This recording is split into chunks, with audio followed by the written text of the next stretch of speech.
looked a bit like a cape. It was early in the morning, it was really cold. Maybe he was homeless. He definitely wasn't warm enough. We should all, in a city like Brisbane, in a country like Australia, be warm enough and have a safe place to live regardless of the season we are in.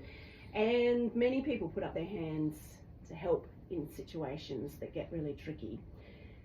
And sometimes those hands come together at New Hope Church in Brisbane. They are asking you to help them to help people with donations today.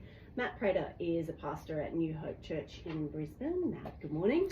Hey Rebecca, it's great to meet you. Thanks for looking after us today. A pleasure. John Malzard is here as well. He's a volunteer at New Hope Church and he knows what it's like to go through a period sleeping in his car. Morning, John. Morning, Rebecca. Lovely to have you along too, and congratulations on your upcoming nuptials. Got a wedding to plan as well. Yeah, thank you.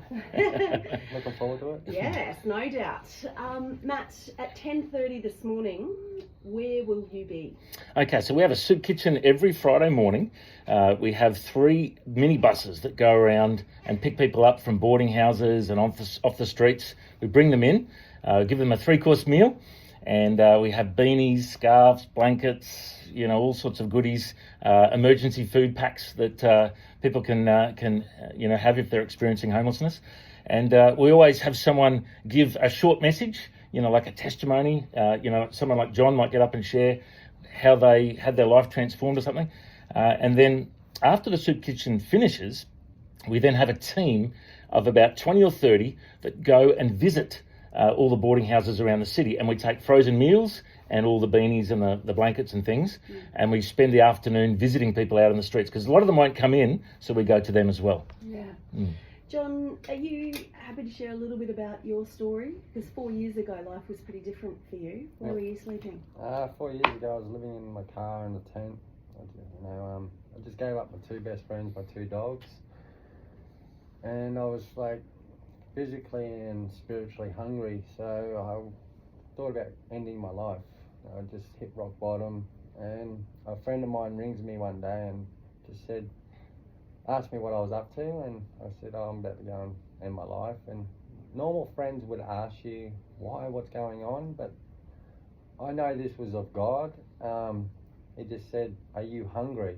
And I said yes, and he told me about New Hope Care at a King's Table and told me just to come in on a Friday. And so I went in there thinking, I'll just go in and do what he wants and do what I have to do. And I went in there and I felt loved, welcomed, accepted.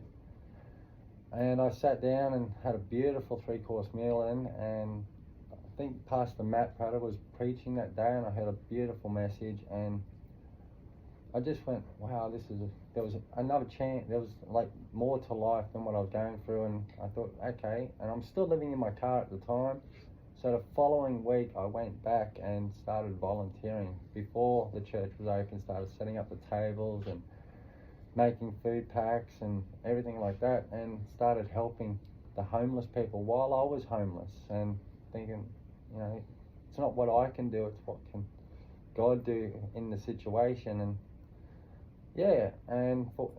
I've been there 4 years now, and my life's just changed. Like, I'm off the drugs, I'm not thinking about suicide as much anymore. Like, I suffer mental health, but I'm getting help with that. And just go out every week and feed the homeless and encourage them that, hey, there is hope and there is a light at the end of a tunnel, and there's people out there that do care about you. So to find love and